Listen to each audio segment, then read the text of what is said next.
Hi, this is Ann Cadorna for DanvilleRADIO.com. I'm here with none other than the Honorable Mayor Candace Andersen, and I am so thrilled to be able to present her to you. She is running for Contra Costa County Supervisor, District 2.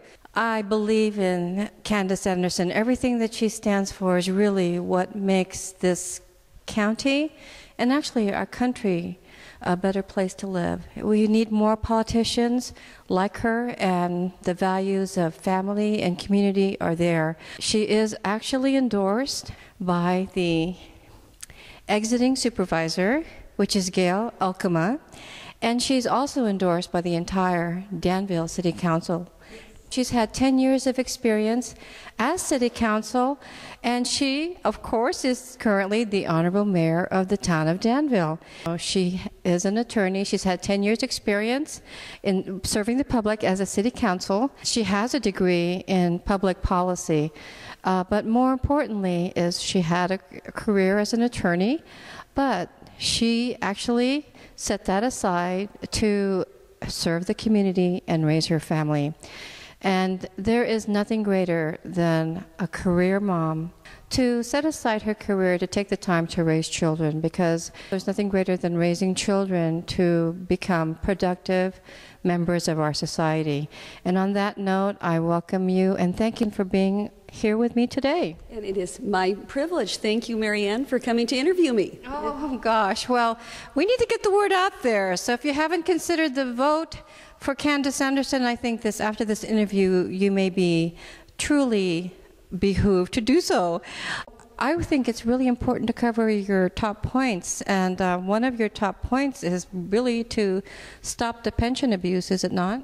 It is. We have a $1.2 billion unfunded pension liability in the county right now, and we're going to need to work together with the employees to make sure that we can actually fund people who are retiring with their pensions and make sure that we do get rid of all abuses, that we use realistic formulas so that we're not using outrageous rates of return as we calculate what return on investments we're going to have in our pension retirement accounts.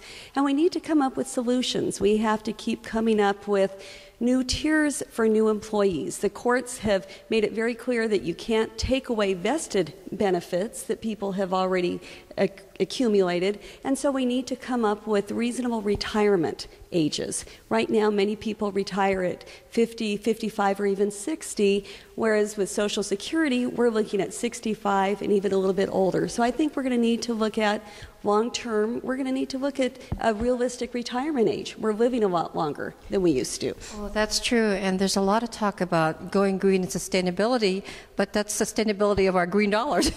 Well, it is. It's something where, as I sat down with the county administrator when I was looking at running for this office, my question to David Twa was, are our pensions sustainable as they currently are? And his response to me was, no, they're not.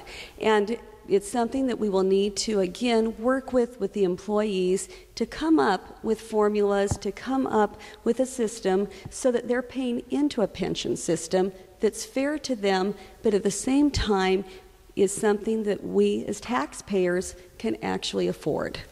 As our economy has changed, we've had to adjust, and that's part of the adjustment. And this is all about making it better for everybody. It is. Part of being cognizant of the city policies is also the city retirement fund and your position on that. Absolutely. The nice thing that I bring to this job is I bring experience, and I bring experience that matters. In Danville, we have no unfunded pension liability. We have no unfunded retiree health care costs because we have a defined contribution plan. Our employees are given a very generous retirement benefit, but it's not in the form of a pension after they retire. It's a contribution for each year that they work. And several years ago, we were brought with the idea, should we go into the public employee retirement system? Should we switch to a defined benefit plan? And I was very adamantly opposed to it because I knew that it was something you could not afford when you guarantee, no matter what, that somebody's going to be getting a pension. It's generally not sustainable unless you have increasing economic returns on investment that right now we're just not seeing. The economy is not growing anywhere near the speed it used to be growing that could justify that sort of a pension plan for our city. So just as I've done in Danville, I want to make sure that we come up with a sustainable plan. It won't be the same as Danville's. We can't go back to Danville's plan. But also what I've done on county committees that I serve on where we do have pension plans. I have been using much more reasonable rates of returns on these county committees that I serve on as a council member serving with our county board of supervisors and other council members. Well, that's very commendable, as a lot of the counties and a lot of the cities are actually going bankrupt. They are. And it's something that Danville will not see happen because we have been very fiscally responsible, and I want to take that same fiscal responsibility, that same integrity in how we approach budgets to the county level, because we need that expertise there. Well, if you want sustainability for pension plans in the Contra Costa County District 2, then I don't think you have to go anywhere else, but your vote should be right here with Mayor Candace Andersen of Danville for Contra Costa County Supervisor District 2. And again, Candace Andersen is your #1 vote for District 2.